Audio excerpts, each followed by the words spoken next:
kita pasti akan menghadapi pergumulan. Siapapun itu, mau kaya, mau tua, mau muda, mau terpelajar atau tidak, mau dia orang desa, orang kota, pasti akan mengalami pergumulan. Tentu pergumulannya tidak sama. Setiap orang itu beda-beda, ya. Kalau Elon Musk tidak mungkin pergumulannya tentang ekonomi, uang. Yang pasti mungkin masalah hubungan, masalah kesehatan, masalah yang lainnya. Tetapi semua kita harus keluar menjadi pemenang. Kita tidak boleh larut dalam pergumulan. Bahkan pergumulan membuat kita menjadi kalah. Pergumulan membuat kita menjadi keluar dari jalan-jalan Tuhan, dari janji Tuhan, sehingga kita tidak melihat tangan Tuhan yang hebat berperkara dalam hidup kita. Nah, sebagai firman Tuhan, dasar kebenaran firman Tuhan, saya ingin mengajak kita untuk melihat Alkitab kita di dalam Kejadian pasalnya yang ke-32. Mari kita akan lihat bersama-sama Kejadian pasal 32, ayatnya yang ke-24 sampai dengan ayat 30. Ini berbicara tentang Yakub yang bergulat dengan Allah. Ya, dari judulnya aja sudah menjadi pertanyaan, kok bisa ya manusia bergulat dengan Allah? Dan yang lebih lucu lagi kita mendengar Yakub memenangkan pergulatan itu. Jadi kita bisa mengartikan Tuhan kalah saat bergumul dengan Yakub. Apa begitu? Oh, tunggu dulu. Mari kita akan melihat bersama-sama. Ayat 24, demikian bunyi firman Tuhan, lalu tinggallah Yakub seorang diri, dan seorang laki-laki bergulat dengan dia sampai fajar menyingsing. Bayangkan, bergulat sampai fajar menyingsing. Ketika orang itu melihat bahwa ia tidak dapat mengalahkannya, ia memukul sendi pangkal paha Yakub, sehingga sendi pangkal paha itu terpelecong ketika ia bergulat dengan orang itu. Lalu kata orang itu, biarkanlah aku pergi karena fajar telah menyingsing. Sahut Yakub, aku tidak akan membiarkan engkau pergi jika engkau tidak memberkati aku. Bertanyalah orang itu kepadanya, siapakah namamu? Sahutnya, Yakub. Lalu kata orang itu, namamu tidak akan disebutkan lagi Yakub, tetapi Israel, sebab engkau telah berkumpul melawan Allah dan manusia, dan engkau menang. Bertanyalah Yakub, katakanlah juga namamu. Tetapi sahutnya, mengapa engkau menanyakan namaku? Lalu diberkatinya Yakub di situ. Yakub menamai tempat itu Peniel, sebab katanya, aku telah melihat Allah berhadapan muka, tetapi nyawaku tertolong. Puji Tuhan. Bapak Ibu Saudara sekalian dikasih Tuhan, kalau Anda melihat perikop yang sebelumnya, Yakub sebenarnya ada dalam ketakutan sebab dia dikejar oleh Esau. Ya, Yakub ini kan pernah mengambil hak kesulungan yang harusnya itu turun kepada Esau dengan segala intrik-intriknya, sehingga hak kesulungan itu jatuh kepada Yakub. Maka Esau menjadi begitu marah dan dia mencari Yakub, mengejar Yakub dan ingin membunuhnya. Dalam keadaan seperti itulah, inilah pergumulan Yakub sehingga dia datang kepada Allah. Jadi sebenarnya pergumulan di sini artinya bahwa Yakub dengan serius dia berdoa, dia sungguh-sungguh datang kepada Allah sampai fajar menyingsing. Jadi waktunya begitu sangat panjang sekali, sampai pada akhirnya bahwa manusia itu, dikatakan manusia itu, ini menunjuk kepada Allah. Ya, dikatakan ketika orang itu melihat bahwa ia tidak dapat mengalahkannya, ia memukul sendi pangkal paha Yakub, sehingga sendi pangkal paha itu terpelecong ketika ia bergulat dengan orang itu. Lalu kata orang itu, biarkanlah aku pergi. Jadi seolah-olah ayat ini mengatakan Allah itu merasa sudah gerah dengan Yakub sehingga dia mau pergi. Tetapi Yakub bilang apa? Aku tidak membiarkan engkau pergi sebelum engkau memberkati aku. Nggak mungkin orang yang kalah itu minta berkat kepada orang yang menang, minta berkat kepada yang kalah. Ini persoalannya bukan soal berantem di lapangan, bukan soal pertandingan tinju, bukan. Ini soal di mana Yakub dengan sangat serius sekali dia bergumul kepada Allah, dan Yakub memenang pergumulan itu. Sampai pada akhirnya kita melihat Yakub diberkati oleh Tuhan. Nanti kita akan lihat ya. Next, mari kita akan. Nah, sebenarnya apa itu manfaat dari pergumulan? Kenapa kalau kita tahu Allah itu adalah Allah yang baik, tapi Allah yang membiarkan kita dalam penderitaan, kita dalam pergumulan, kita dalam kesulitan? Karena yang pertama, pergumulan membuat kita itu bergantung kepada Allah. Masih ingat ya, yang apa yang saya katakan?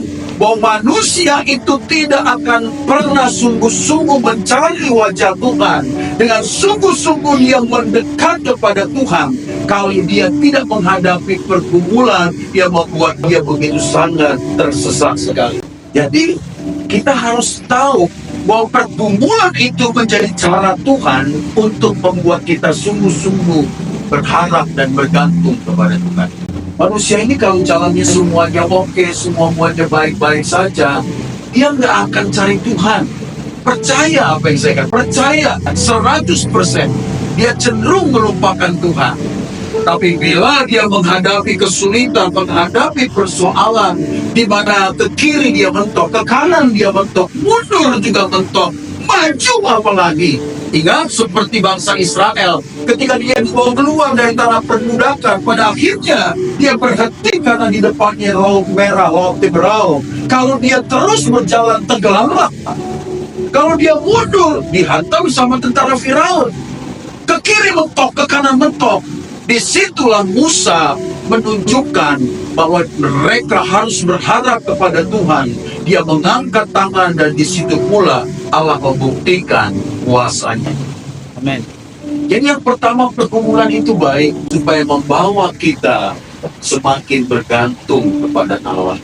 Kita ini kan merasa, kita ini bisa kok, kita ini kuat kok, kita bisa kok berjalan sendiri tanpa Tuhan. Jadi kalau Allah mengizinkan persoalan seperti itu, barulah dia mengelada ke atas, buktikan bahwa sungguh dia terbatas dalam banyak hal.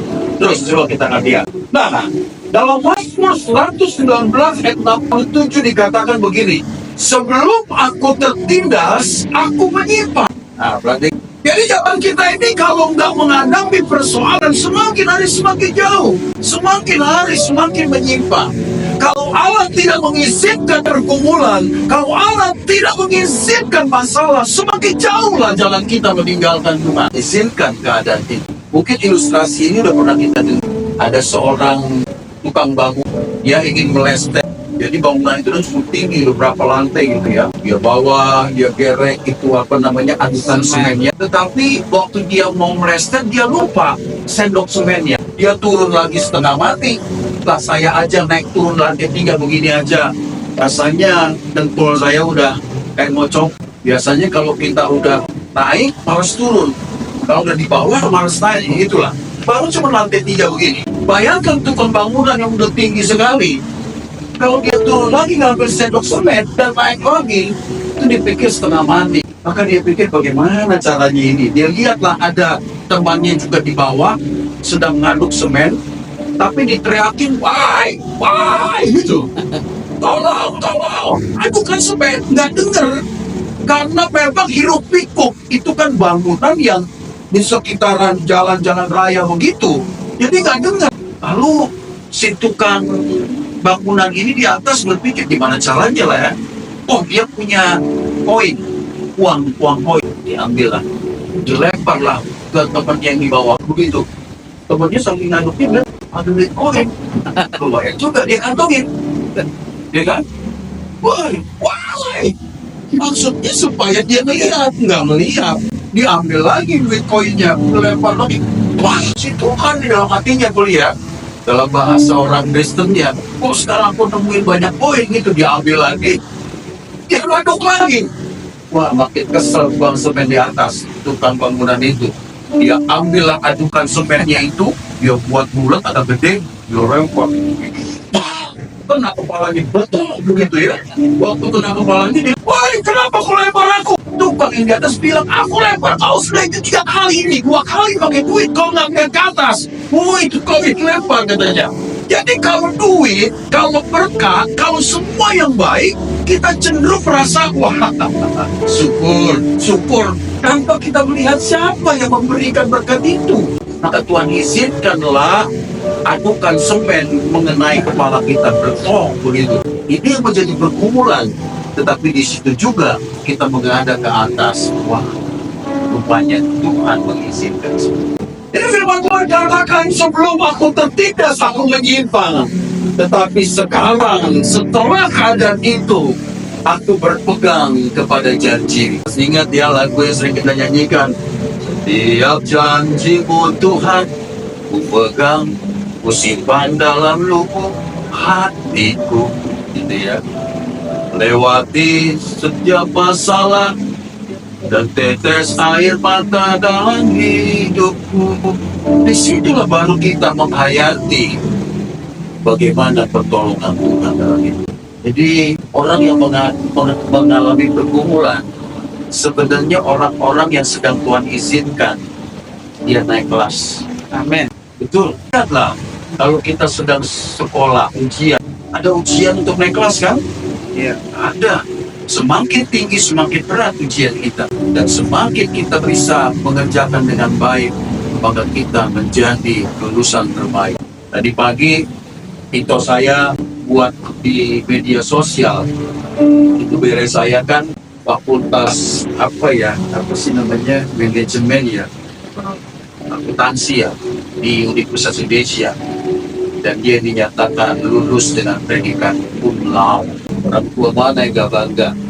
Bro, ini akuntansi susah, susah-susah. Dan dia tamat dengan predikat cum laude.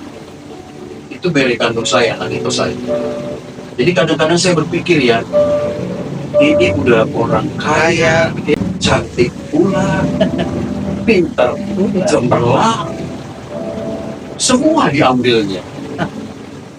Kita yang sederhana, wajah pas-pasan, maksud saya bukan kita, mereka itu yang kalau dinilai wajahnya nggak nyampe 5 juga gitu, dipaksain supaya dapat 5, nggak pinter juga gitu. Kadang-kadang kita berpikir semuanya diambil sama mereka. Ya bukan mereka ngambil begitu saja, bukan tiba-tiba cum laude, itu dicapai dengan kerja keras. Dan saya percaya pergumulannya pun berat. Kadang-kadang kita lihatnya, hebat ya cum laude. Dia nggak tahu bagaimana kesehariannya dalam perjuangan untuk mencapai itu. Di orang-orang yang mencapai predikat terbaik itu pasti melewati berbagai pergumulan. Ya, oke. Terus kita lihat. Nah, dalam tahunnya mati Raja Uzia, aku melihat Tuhan. Ini juga satu keadaan bangsa Israel itu merasa tenang, merasa aman dalam kepemimpinan Raja Uzia. Karena bangsa-bangsa lain itu gentar dan takut kepada mereka. Dalam situasi seperti ini, justru Raja Uzia mati. Dan mereka sangat kehilangan dan ketakutan. Seakan-akan mereka pasti akan dipukul kalah oleh bangsa-bangsa lain. Tetapi bangsa ini justru dalam keadaan seperti itu, mereka melihat Tuhan. Ingat peristiwa Ayub juga, justru dalam keadaan di mana dia tertekan, dia dalam pergumulan yang teramat berat, kehilangan semua harta, anak-anaknya mati, orang yang paling dekat tinggal satu-satunya istrinya pun bilang, Yob, kutukilah Tuhanmu dan matilah kau. Bayangkan betapa penderitanya Ayub. Tetapi lewat semua pergumulan itu, Ayub melihat Tuhan. Nah, sampai di sini kita harus sadar betapa pergumulan itu baik bagi kita. Jangan marah, jangan curiga dengan Tuhan. Saya sangat terhibur sekali dengan persiapan. Betapa sebenarnya dalam keadaan yang sangat sulit, 21 tahun dalam pelayanan yang tidak mudah, kadang-kadang kita berpikir gini, Tuhan, itu dengar gak sih doaku gitu. Ngomongnya begini, dengar gak sih itu? Udah sedikit agak kesel gitu. Dengar gak sih? Kepala sampai ngomong begini, berdoa gini-gini aja ya. Gitu. Sampai begitu dia ngomong sama saya. Enggak, kalau Anda bilang ikut hamba Tuhan, Anda nggak di posisi kami sih. Susah sih kalau ngomongin cuma ngejudge doang. Makanya gini, kalau Anda mau tahu persoalan orang, masuklah ke dalam situasi orang itu. Baru kau tahu, oh begitu. Itu. Kalau cuma bilang, cuma yang kedumbel lu. Kamu nggak tahu. Kalau lu tahu apa yang kamu tahu, maka lu pasti itu. Jangan gampang ngejudge persoalan orang. Ya, masuki dulu, coba bersimpati, berempati, baru kita bisa, oh iya ya. Tapi saya justru terhibur bahwa ya memang Tuhan itu sebenarnya baik, karena dia ingin mengubah kita. Dia ingin mengubah karakter kami. Dia ingin mengubah segala sesuatu yang menjadi penghalang untuk berkat Tuhan. Oke ya, kita akan lihat dulu terus. Manfaat pergumulan yang kedua adalah pergumulan itu berubah karakter kita. Jadi semakin kita menghadapi pergumulan, semakin kita dekat kepada Tuhan, semakin kita berharap kepada Tuhan, tanpa kita sadari sebenarnya ada banyak hal-hal yang tidak berkenan kepada Tuhan, itu sedang dikikis oleh Tuhan. Saya tadi khotbah di satu gereja yang dari awal ibadah sampai akhirnya ada satu buah anak yang kejerit lebih keras dari khotbah saya, lebih keras dari suara saya. Saya bilang, Tuhan, gimana saya khotbah begini? Anda tahu gak siapa saya? Kalau saya khotbah itu nggak boleh ada gerakan apapun, apalagi suara-suara yang mengganggu saya. Wah, di situ saya sedang dibentuk Tuhan. Sebab sebelum khotbah, tahu nggak? Saya belajar untuk menjadi seorang yang tidak angkuh, tidak sombong, harus menjadi hamba yang baik, selalu senyum, melihat situasinya senyum, gitu ya. Gitu ya. Tapi giliran khotbah, ampun Bapak ya, kok ada ya orang tua membiarkan anak teriak-teriakan gitu dan dibiarin saja. Mungkin pihak gereja itu merasa nanti kalau ditegur takutnya dia nggak datang lagi. Mungkin begitu ya. Jadi gembalanya pun cuma lihat begini, diam lagi gitu. Tidak membuat ibunya itu bergeming untuk membawa keluar. Aduh, kalau dulu saya bilang, ini anak siapa sih ini begitu pasti. Bisa nggak sih dibawa keluar? Bisa nggak sih dibawa ke sekolah minggu begitu? Dan sepanjang khotbah itu saya harus berjuang lebih keras dari teriakan anak itu. Disitulah sebenarnya saya sedang diajar Tuhan. Bapak Ibu yang dikasih Tuhan, sebenarnya saya termasuk pengkhotbah yang cukuplah untuk saya bisa berkhotbah di sana sini.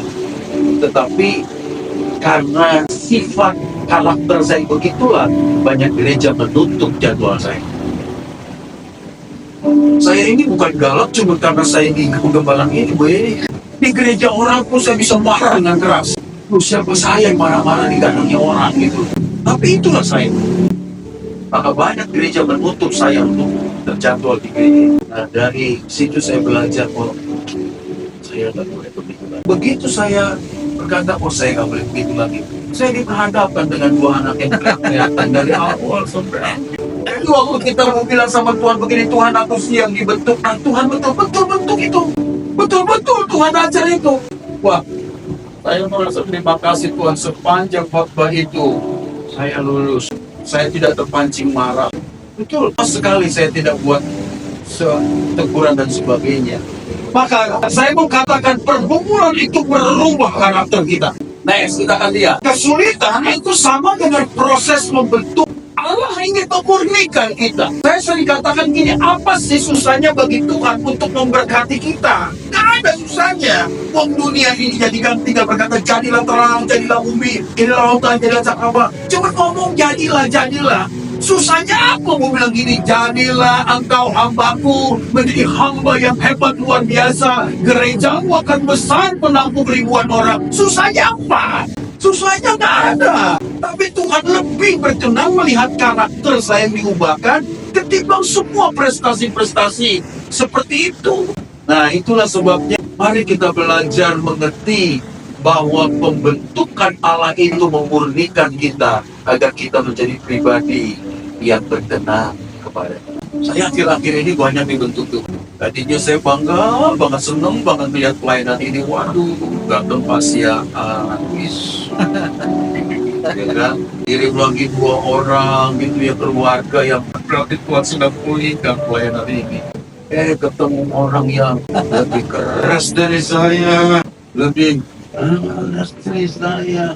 Itu membentukkan apa? Jadi kita harus ketemu dengan orang-orang seperti itu, baru kita tahu apa arti pembentukan itu. Harus Tuhan kirim. Kalau pada akhirnya kayaknya usianya nggak lama, dia mundur lagi. Tuhan kirim dalam waktu singkat saja untuk saya mengerti bagaimana pembentukan ini terjadi. Terus next kita lihat. Maka karakter yang baik itu penting. Yang pertama, untuk apa? Supaya kita berhasil. Dan orang yang berhasil itu karena dia punya ketekunan. Kalau saya bahasakan dalam bahasa sehari-hari, ketekunan itu sama juga dengan kemampuan untuk menahan penderitaan. Kalau dalam bahasa psikologi itu adversity quotient. Ada spiritual quotient, ada emotional IQ ya, quotient, ada IQ, intelligence quotient. Tapi adversity quotient adalah kemampuan bertahan menghadapi kesulitan, tantangan, masalah. Saya baru mendapatkan rahasia dari seorang Elon Musk. Kemarin sudah saya sampaikan di pemuritan pemuda, penan Alkitab pemuda.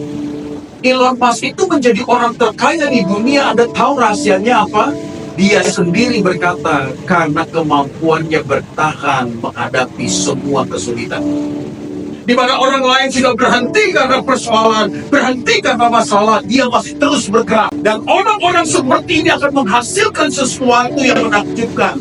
Salah satunya misalkan Thomas Alva Edison. Karena percobaan-percobaan 100 kali gagal, 200 kali gagal, 300 kali gagal, 400 kali gagal, 1000 kali gagal. Maka melewati itu akhirnya dia bisa menemukan satu penemuan yang kita rasakan sampai hari ini. Saya percaya sepanjang bumi ini masih ada nama Thomas Alva Edison, tidak akan pernah terhapuskan.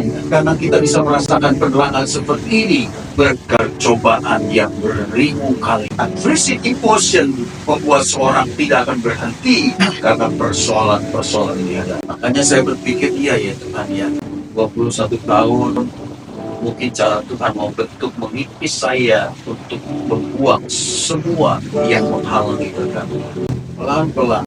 Dan saya tidak mau salah melangkah mengambil keputusan sehingga saya tidak melihat kebesaran Tuhan yang dinyatakan lewat hidup saya. Jadi gini, dengan baik-baik semua anak-anak, tidak ada Tuhan menciptakan manusia yang tidak punya tujuan. Tidak ada. Semua kita ini punya tujuan. Yang penting kita jalan saja. Apa yang Tuhan percayakan kita kerjakan saja dengan sungguh-sungguh, dengan excellent, dengan luar biasa. Hasilnya tidak sesuai harapan kita, terus saja kerja. Seperti dua orang penambang emas. Yang satu di sini, yang satu lagi sebelah sana, sama-sama menggali. Sama-sama menggali. Nah akhirnya karena udah begitu lama dia menggali, terus gak mendapatkan apa-apa, dia berhenti dan membawa cangkulnya, dia kembali. Tidak mengerjakan lagi. Padahal kalau dia masih terus menggali dan menggali, kemungkinan beberapa meter ke depan dia akan menemukan emas itu. Tapi orang ini terus menggali, pada akhirnya dia menemukan apa yang dia cari. Kita berhenti pada saat tinggal beberapa meter lagi kita mencapai hasil. Itu yang membuat saya tidak berpikir apapun dalam 21 tahun ini sekalipun berat. Saya percaya ada waktu titik di mana Tuhan pasti akan memberkati. Amin. Cuma saya ngomongin sama Tuhan gini, Tuhan, saya boleh ya di usia 60 saya pensiun jadi gembala. Jadi saya tinggal menunggu 4 tahun lagi bagaimana Tuhan mau buat dengan janjimu bagi pelayanan. Kalau 4 tahun lagi tidak, maka saya akan mundur dari pengembalaan. Saya bukan mundur dari pelayanan ya. Pelayanan itu nggak boleh pensiun. Sepanjang kita masih kuat, produktif, kita harus bekerja, begitu kan? Katakan amin. Amin. Tetapi untuk jadi gembala itu harus ada periodisasinya. Nggak seperti pendeta Pentakosta karismatik, udah tua, ngomong kitab Mazmur punya di Mansur, tetap saja mau jadi gembala. Nggak mau dia pensiun. Kalau gereja-gereja harus utama lihat, ada pendeta dalam kurung EM, itu artinya emeritus. Emeritus artinya pensiun. Mana ada pendeta Pentakosta yang pensiun? Sampai udah tetap aja di gembala. Nah itu persoalan. Kalau saya enggak, saya akan bilang Tuhan saya harus mundur di usia 20 tahun. Karena nanti gapnya jauh. Kamu yang muda-muda itu udah nggak ngerti dunia saya nggak ngerti dunia kamu. Saya paksakan dunia aku masuk ke duniamu, kamu harus gapnya terlalu jauh. Tidak usah, biarkan saja yang muda-muda itu akan menggembalakan. Ya, kita doakan Bang Stephen akan pulang dari Kanada untuk menjadi gembala kita. Amin. Dia pasti punya visi yang besar. Dia punya daya dorong, daya dobrak yang hebat untuk membawa kita mengasihi, mencintai Tuhan. Amin. Biarkanlah aku mundur dan aku berdoa untuk semua kebaikan itu. Begitu. Ya. Jadi ketekunan itu membuat kita berhasil. Coba next lihat. Firman Tuhan katakan dan bukan hanya itu saja. Kita malah bermegah juga dalam kesesaran. Kita bisa bermegah. Bermegah artinya kita tidak kalah, kita tidak takluk, kita tidak terbawa arus di dalam kekecewaan, kita bermegah. Dan perhatikan, karena kita tahu bahwa kesesaran itu menimbulkan ketekunan. Jadi kalau kita terus-menerus dalam kesengsaraan, kita menjadi tekun. Sepanjang kita tidak menjadi lemah, kita akan melihat kuasanya nyata. Amin. Amin. Tenanglah, Tuhan punya waktu yang terbaik. Sekalipun secara manusia, tinggal saya begini kan sedang menghibur diri saya juga. Pikir pun gampang, setahun begini. Orang lain udah punya langit baru, udah punya pulau, udah punya ini. Lah, saya masih di emperan, kalau istilah orang dunia. Tidak. Terus, next kita lihat. Yang kedua, karakter itu penting untuk keberhasilan. Karena yang kedua, kalau kita ada di dalam perkumpulan, kita memiliki kepedulian kepada sesama. Kalau kita semakin dibentuk Tuhan, kita sadar siapa diri kita. Karena kita hidup di dunia ini bukan untuk tujuan diri kita sendiri. Bukan sekedar kita bisa eksis, kita punya keluarga, kita punya rumah, kita punya ini, punya itu, dan kita merasa kita berhasil. No, bukan itu. Orang yang tahu tujuan hidupnya adalah mereka yang mau menjadi berkat, berbagi kepada sesama. Itu dia. Nah, lihat lagi ini orang. Coba, next. Anda kenal lagi Warren Buffett? Warren Buffett ini adalah seorang yang terkaya di dunia. Mungkin dalam hitungan orang ketiga atau keempat sekarang, tapi menurut majalah Forbes tahun 2004, ini orang terkaya di dunia. Kaya, bukan tanggung-tanggung. Di dalam keadaan seperti itu, istrinya selalu bilang begini, Pak, kita ini sudah punya semua, kita ini sudah kaya raya, berbagilah kita kepada orang susah. Dan dia tidak peduli tentang ocehan istri. Dia bilang lagi, Pak, kita ini sudah punya semua, kita sudah berkelebihan, berbagilah kepada sesama. Dia tidak pernah dengarkan ocehan istri. Sampai sekali waktu istrinya itu meninggal dunia, dia sangat kehilangan sekali karena istrinya pergi meninggalkan dia. Dan di dalam kesedihannya itu dia mengingat apa yang berkali-kali menjadi pesan istri. Dia bilang, Pak, berbagilah kepada sesama. Bayangkan, next lihat. Setelah kejadian itu, Warren Buffett, salah satu orang terkaya di dunia, tahun 2004 menyumbangkan harta 570 triliun rupiah ke Gates Foundation, Bill and Melinda Gates Foundation, sebuah yayasan yang dibangun oleh Bill Gates dalam pergerakan kemanusiaan. 570 triliun rupiah dia sumbangkan ke situ. Jadi pada akhirnya hidup ini harus diartikan bahwa pergumulan Tuhan izinkan untuk membentuk karakter kita dari si holit menjadi si rehat. Sebab sepanjang hidupmu masih holit-holit terus, percayalah, engkau belum menemukan arti dari pembentukan Tuhan. Hidup ini harus berbagi, Bapak Ibu. Harus melihat sekeliling kita. Dan Tuhan pernah bilang begini, buatlah kepada orang-orang yang paling rendah, paling miskin di antara kamu, engkau sudah berbuat kepada. Kalau kita berbuat kepada orang membutuhkan, kita sebenarnya sudah berbuat kepada Tuhan. Orang pelit itu pasti hidupnya gersang dan dia tidak pernah menemukan sukacita besar Allah. Lihat, Warren Buffett mempersembahkan hartanya 570 triliun kepada Melinda Gates Foundation karena dia tahu hidup memang harus berbuat baik, ya. Jadi nggak perlu juga kamu harus menjadi kaya seperti Bill Gates, seperti Warren Buffett untuk berbuat. Nggak perlu. Kamu bisa. Semua kita punya potensi untuk berbuat baik. Punya.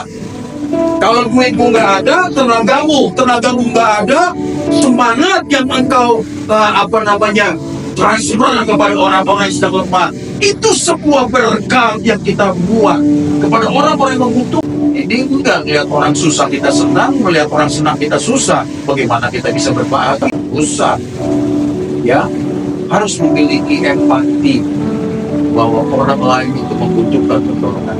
Oke, next, terus kita lihat. Yang ketiga, manfaat dari pergumulan. Pergumulan itu pasti mendatangkan berkat. Saya ulangi, pergumulan seberat apapun, kalau kita tetap di dalam Tuhan, kita tidak menyimpang dari jalan Tuhan, kita tidak meninggalkan Tuhan, kita pasti akan melihat berkat Tuhan dinyatakan. Amin. Jangan sampai kamu tinggalkan Tuhan. Kamu sudah memutus rencana Tuhan. Terus saja berjalan, sekalipun jalan itu tidak mudah, penuh kerikil tajam, tanjakan mendaki, turunan yang begitu terjal. Terus saja berjalan, karena ada waktu Tuhan di mana Dia akan membuat kita tercengang akan janji. Kadang pergumulan itu nggak bisa kita pahami sekarang, nggak bisa. Makanya kita itu nggak bisa ngerti Tuhan dan segala rencananya, karena Tuhan itu memang sulit untuk kita bisa pahami.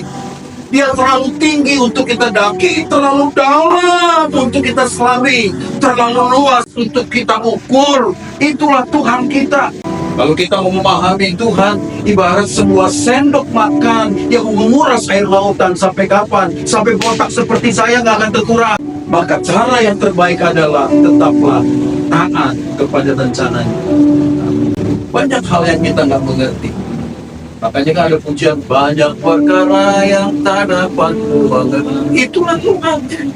Kita tahu sekarang bahwa Allah turun bekerja. Jadi sepanjang hidup kita dalam kebenaran, Dia turun bekerja. Kalau dalam bahasa aslinya bukan turun bekerja, Allah bekerja di situ. Allah melakukan itu untuk mendatangkan kebaikan bagi kita. Jadi akhir dari semua pergumulan, Tuhan membawa kebaikan. Coba next lihat. Anda kenal Julio Iglesias? Ini penyanyi yang sangat digandrungi oleh para wanita. Suaranya itu suara yang yang mendayu gitu ya. Rekaman sih, saya sebenarnya udah siapkan lagunya. Waktu dia nyanyi, ngedengarnya aja kita ngerinding. Kamu tahu siapa orang ini? Dia adalah pesepak bola profesional yang tinggal di Madrid. Saya ulangi, pesepak bola profesional. Tapi dalam satu perjalanan dia mengalami tabrakan, kecelakaan berat yang membuat kakinya parah. Maka dia harus dirawat, dan perawatan itu cukup lama sampai setahun lebih. Awalnya teman-temannya mengunjungi dia, klubnya mengunjungi dia, teman-teman yang lain mengunjungi dia. Karena begitu lama dia dirawat di rumah sakit, sampai tidak satu orang pun datang mengunjungi dia. Akhirnya suster melihat dia kasihan karena kesepian. Lalu si suster membawa gitar dan dia bilang, mungkin kamu bisa main gitar sambil bernyanyi selama ini. Itulah dia mulai bernyanyi, dia mulai menciptakan kata-kata, dia mulai menciptakan lagu, dan pada akhirnya Julio Iglesias menjadi penyanyi yang sangat dikenal banyak orang. Suaranya bagus kan? Dia pergumulan yang dia hadapi membawa dia sampai di titik sekarang. Kan kalau secara manusia kan melihatnya habislah semua, hancurlah karirnya. Seorang pesepak bola profesional yang harusnya mengangkat dia menjadi pemain yang hebat, justru hancur oleh karena sebuah tabrakan, eksiden yang mencelakai dia. Habislah masa depan. Tapi Tuhan bisa ubah semua menjadi hidup. Buktinya dia sangat dikenal. Kemungkinan kalau dia menjadi pesepak bola profesional, belum tentu dia terkenal favorit hari ini. Ingatlah, ada banyak pergumulan yang Tuhan izinkan untuk mendatangkan kebaikan bagi kita. Amin. Amin. Amin. Akhirnya saya ingin menutup khotbah saya ini dengan satu ayat next. Bahwa tak berkesudahan kasih setia Tuhan itu. Amin. Amin. Tak habis-habisnya kasih dan rahmat-Nya.